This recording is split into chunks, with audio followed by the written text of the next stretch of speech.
大家好，我是大熊，欢迎来到熊与海奥华。今天我们继续讲解灵魂之旅第3章回家。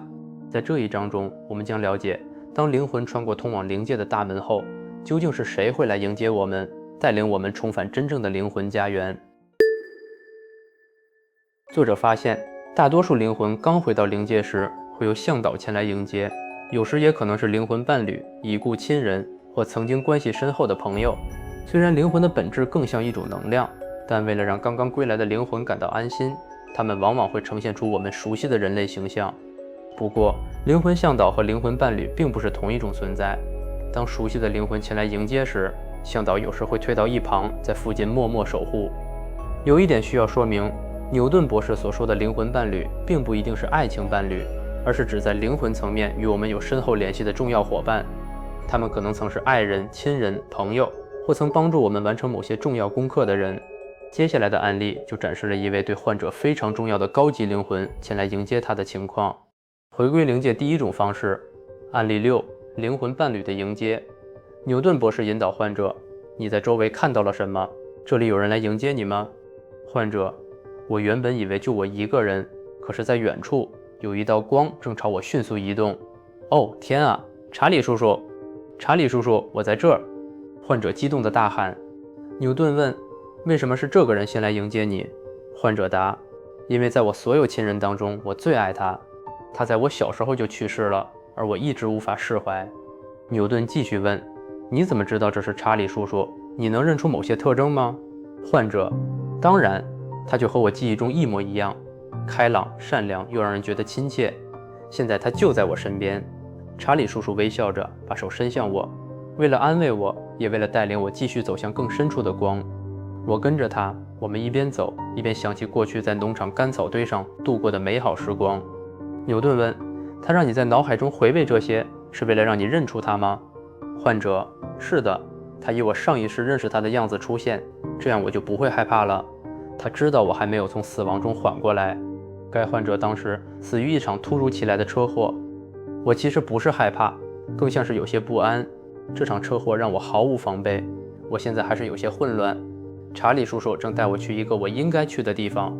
牛顿博士继续对他的引导。当我数到3，我们就抵达那里。1、2、3，告诉我现在发生了什么。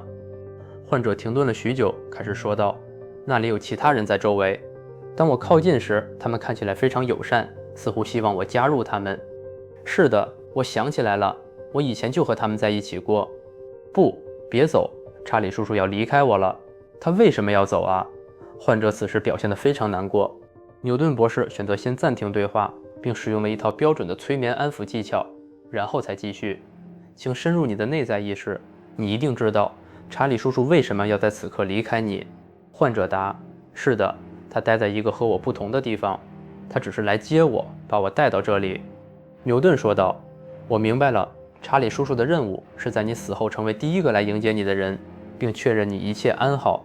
我想知道你是否感觉好些了，更有回家的感觉了。患者回答：是的，我感觉好多了。正因为这样，查理叔叔才会把我交给其他人，然后离开。作者在书中提到，灵魂世界中还有一个很特别的现象，即使我们生命中某些重要的人已经投生到了新的身体里，他们依然有可能在我们死后前来迎接我们，因为灵魂拥有分化自身能量的能力。这一点作者会在后面的章节中解释。接下来是另一个关于灵魂伴侣接引的案例。案例7，已故亲友的灵魂。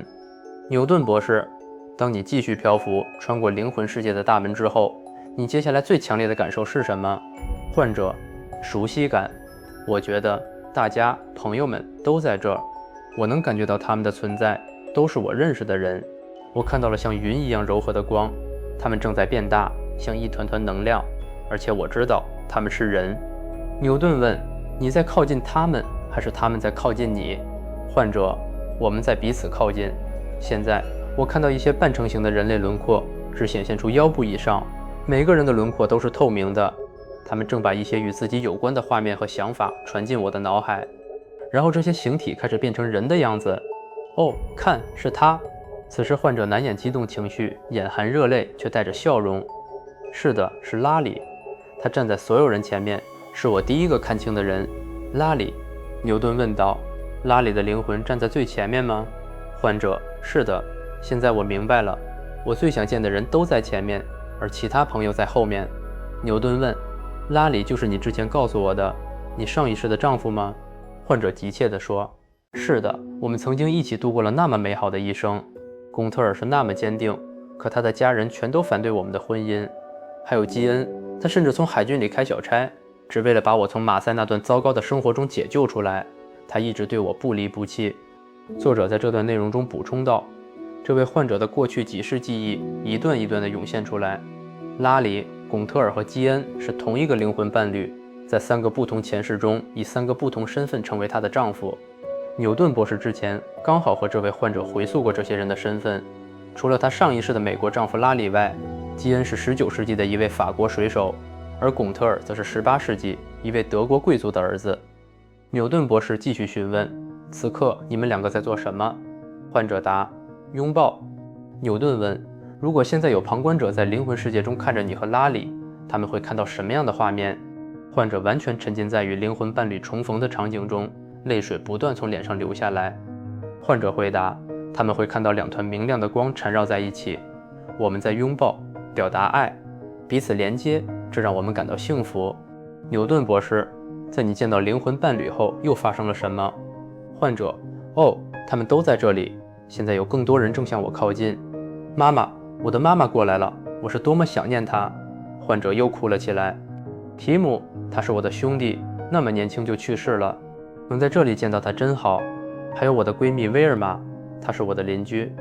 在患者又提到了他的姑妈和另外几个朋友后，牛顿问道：你认为这些人前来迎接你的先后顺序是什么？患者答：当然是按照我们彼此之间的重要关系，还能是什么呢？牛顿：你能在周围看到你的向导吗？患者：他在这里，我看到他在一旁静静地漂浮着，他也认识我的一些朋友。作者指出，当灵魂刚刚穿过灵界入口时，迎接我们的并不是随机出现的灵体，而是一场早已安排好的重逢。那些曾在不同人生中与我们有深厚关系的人，可能会以熟悉的面孔出现在我们面前，给刚刚离世的灵魂带来安慰。但这些迎接者并不一定都是我们最终所属的灵魂学习小组成员，因为在人间与我们亲近的人，并不代表在灵魂层面就一定处于相同的发展阶段。比如案例6中的查理叔叔就是一个更高级的灵魂，他前来迎接患者，可能是在承担类似灵魂向导的角色，但并不代表他和患者属于同一个灵魂群体。关于灵魂群体和灵魂层级，我们会在之后的章节里详细讨论。有些灵魂会被亲友团迎接，有些则只会见到自己的灵魂向导，而越高级的灵魂越不需要这种情感安慰，迎接场面也越简单。案例8展示的是另一种方式，没有亲友团，只有灵魂向导前来引领，同时也解释了灵魂为什么会以人类形象出现。回归灵界的第2种方式，案例8灵魂向导的引领。牛顿博士问道：有谁来迎接你吗？患者：是的，是我的朋友瑞秋，每次我死后，他总会在这等我，他常常在我的意识中陪伴我，尤其是在我需要他的时候，他是我的守护者。牛顿接着问：你为什么用女性的她来称呼这个灵体？灵魂不是没有性别吗？患者答：从字面上来说是这样，我们具备2种属性。瑞秋以女性形象出现，是为了让我更容易认出她，对她来说也是一种意识层面的表达。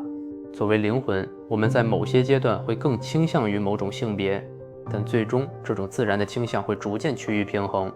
牛顿问：所以你在地球上就认识瑞秋吗？患者：很久以前的某一世，他曾与我非常亲近，而现在他成了我的守护者。牛顿问：那么看到前世熟悉的人以人类样貌出现是一件好事，特别是刚刚去世后的适应阶段，对吗？患者答：是的，否则一开始你会有点迷失、孤单和困惑。看到熟人过去的样子，能让我更快适应这里。见到瑞秋总能给我巨大的鼓励。看到其他熟人时，我也会感觉更好。牛顿：你会和这些人说话吗？患者：没有人说话，我们靠意识交流，就像心灵感应。牛顿博士写道：大多数灵魂在死亡后进入灵魂世界时，会有向导或熟悉的灵魂前来迎接，帮助他们适应，但也有少数灵魂没有任何人迎接，而是独自被引导到自己的归属之处。这种情况虽然看似孤单，但实际上这类灵魂通常已经非常成熟，他们像经验丰富的旅行者一样，清楚自己要去哪里，因此不再需要最初的陪伴与安抚。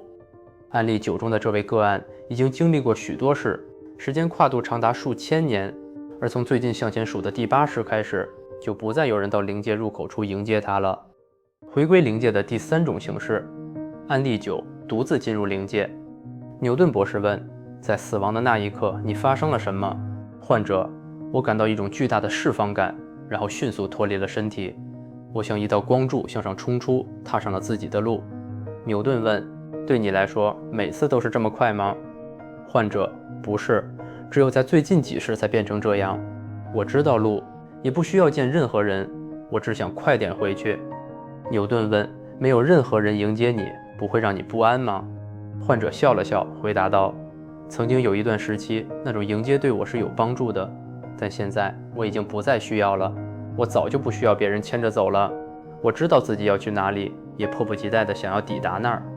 我就像被一股磁力牵引着前进，而我只是顺着它享受这段旅程。我正独自前进，被引向属于我的空间，去往我真正归属的地方。所以，灵魂回家的方式并不完全相同，有些灵魂会被亲友迎接，有些会见到自己的向导，而更成熟的灵魂甚至可以独自返回自己的归属之处。不过，牛顿还提到，并不是所有灵魂死后都能立刻顺利进入灵魂世界，有些灵魂死后并未走远，有些则偏离了正常的回归路线。那么，这些没有顺利回家的灵魂究竟去了哪里？他们为什么会停留？又是谁在帮助他们重新回到正确的道路上？下一章我将继续为大家解答。感谢大家的收看，我们下期见。